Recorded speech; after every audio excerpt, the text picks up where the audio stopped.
విద్యార్థులు నిరుద్యోగుల పక్షాన నిలుస్తూ వైఎస్ఆర్ కాంగ్రెస్ పార్టీ ఆధ్వర్యంలో చేపట్టనున్న యువత పోరును విజయవంతం చేసి కూటమి ప్రభుత్వానికి హెచ్చరిక పంపుదామని వైసీపీ అనంతపురం జిల్లా అధ్యక్షుడు అనంత వెంకట్రామరెడ్డి పిలుపునిచ్చారు. ఆదివారం వైసీపీ జిల్లా కార్యాలయంలో ఆ పార్టీ యువజన విభాగం జిల్లా అధ్యక్షుడు సాక చంద్రశేఖర్ ఆధ్వర్యంలో యువత పోరు సన్నాహక సమావేశం నిర్వహించారు. ముఖ్య అతిథిగా వైసీపీ జిల్లా అధ్యక్షుడు అనంత వెంకట్రామరెడ్డి హాజరై దిశానిర్దేశం చేశారు. ఈ నెల 12వ తేదీన నిర్వహించనున్న యువత పోరు కార్యక్రమం కూటమి ప్రభుత్వానికి ఓ హెచ్చరిక ఉండాలన్నారు.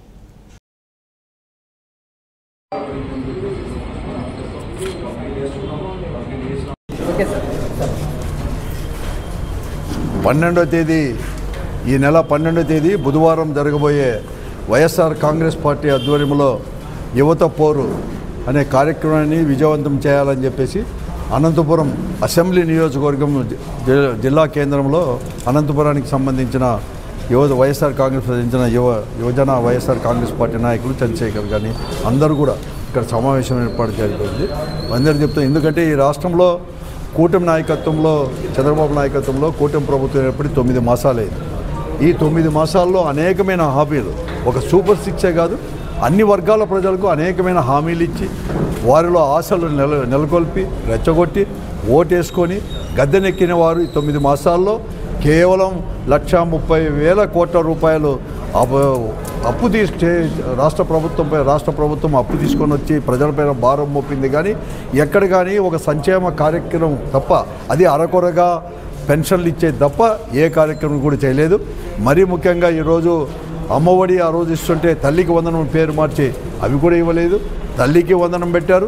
ఆ చిన్న పిల్లలకి ఇంటర్మీడియట్ చదివే వాళ్ళకి ఒకటి తండ్రి వారికి కిలోదాలకాలు ఇచ్చారు, వాళ్ళకి చేసే సంచయం. అలాగే ఒక ఉన్నత విద్య చదివేవాళ్ళు ఒక ఫీజు రియంబర్స్మెంట్, ఆ రోజు జగనన్న విద్యాదీవెన అంటే ఈ ఫీజు రియంబర్స్మెంట్ అన్నారు. ఇంతవరకు ఏది కానీ లేదు. వారికి వసతి దీవెన ఇస్తామన్నారు, వారికి ఇవ్వలేదు. ఇప్పటికే 3,900 కోట్ల రూపాయలు కూడా ఇవ్వకోకుండా బకాయిలు పెట్టడం జరిగింది. దానికి తోడు ఈరోజు కాలేజీ యాజమాన్యం వారు విద్యార్థులపైన, విద్యార్థి తల్లిదండ్రులపైన కూడా వెంటనే ఫీజు కట్టకపోతే ఎగ్జామ్ కూర్చోబెట్టుకోమన్నాను, లేకుంటే టీసీలు ఇవ్వమని చెప్పేసి పెద్ద ఎత్తున కూడా అక్కడ కూడా ఒత్తిడి కూడా తీసుకొస్తున్నాం. కాబట్టి అవి కూడా వెంటనే చెల్లించాలని చెప్పేసి, అలాగే మరీ ముఖ్యంగా ఒక నిరుద్యోగ యువతకు 3,000 రూపాయలు నిరుద్యోగ భృతిని ఇస్తామన్నారు, లేకుంటే 20 లక్షల ఉద్యోగాలు సృష్టించి ఇస్తామని చెప్పారు. ఇంతవరకు 20 లక్షల్లో 1 లక్ష కాదు కదా, ఒక ఉద్యోగము కొత్త సృష్టించి ఇవ్వలేదు నిరుద్యోగులకి. 3,000 రూపాయల గురించి బడ్జెట్లో ఎక్కడ కానీ ప్రస్తావన కూడా తీసుకుని రాలేకుండా పరిస్థితి కూడా ఉంది. మరి అలాగే ఈ రాష్ట్ర భవిష్యత్తును నిర్ణయించేది ఆ రోజు జగన్మోహన్ రెడ్డి గారు 17 మెడికల్ కాలేజ్ తీసుకొని వస్తే ఈరోజు ఆ 17 మెడికల్ కాలేజీల్లో కూడా ఒక 5 తప్ప మిగతావన్నీ కూడా ప్రైవేట్ పరం చేయడానికి, అంటే ఈ 17 మెడికల్ కాలేజ్ వస్తే ప్రతి సంవత్సరం కూడా 2,250 మంది ఈరోజు ఎంబీబీఎస్ పూర్తి చేసుకొని బయటికి డాక్టర్లు వచ్చే కూడా అవకాశాలు ఉన్నాయి. దాన్ని అన్ని కూడా తెలియదలిగించి ప్రైవేట్ పరం చేయడానికి, అంటే ఈరోజు పేద ప్రజలు, పేద కుటుంబాల నుంచి డాక్టర్లు కాకుండా చేసే పరిస్థితి కూడా తీసుకొని వచ్చేసారు. ఈ 3 దానిపైన వెంటనే ఫీజు రియంబర్స్మెంట్ ద్వారా బకాయిలన్నీ కూడా చెల్లించాలని చెప్పేసి, అలాగే నిరుద్యోగులకు భృతన్న ఇవ్వండి, ఇలాంటి ఉద్యోగాలన్నా చూపించాలని చెప్పేసి, మెడికల్ కాలేజీలు అన్నీ కూడా 17 మెడికల్ కాలేజీలు కూడా ప్రైవేట్ పరంగా కూడా వెంటనే పూర్తి నిర్వహించాలని చెప్పేసి 3 దానిపైన పెద్ద ఎత్తున ఇక్కడ ఉండే ఆ రోజు మా వైఎస్ఆర్ కాంగ్రెస్ పార్టీ 14వ ఆవిర్భావ దినోత్సవం ఆ రోజు ఇక్కడ జిల్లా పరిషత్ దగ్గర ఉండే రాజశేఖర రెడ్డి గారి విగ్రహం దగ్గర నుంచి కలెక్టర్ ఆఫీస్ వరకు కూడా పెద్ద ఎత్తున కూడా 10 గంటలకు కూడా ర్యాలీ ప్రారంభంపై కలెక్టర్ ఆఫీస్కి పోయి వినతి పత్రం ఇచ్చేసి ఒక హెచ్చరిక చేయడానికి కూడా వైఎస్ఆర్ కాంగ్రెస్ పార్టీ నుంచి అందరూ కూడా ఈరోజు కూడా విద్యార్థులు, వారి తల్లిదండ్రులు, వైఎస్ఆర్ కాంగ్రెస్ పార్టీ నాయకులు, కార్యకర్తలు, వైఎస్ఆర్ కాంగ్రెస్ శ్రేణులు పెద్ద ఎత్తున పాల్గొని దాన్ని విజయవంతం చేయాలని చెప్పేసి కూడా మేము కోరుతూ ఉన్నాము. ఫీజు రియంబర్స్మెంట్ అంటేనే గుర్తొచ్చేది వైఎస్ రాజశేఖర రెడ్డి గారు. ఆయన మానసిక పుత్రిక ఇది. అప్పట్లో పేదవారు పెద్ద పెద్ద చదువులు చదవాలన్నా, పెద్ద పెద్ద ఉద్యోగాలు వచ్చినా కూడా రాజశేఖర రెడ్డి గారికి చెందుతుంది.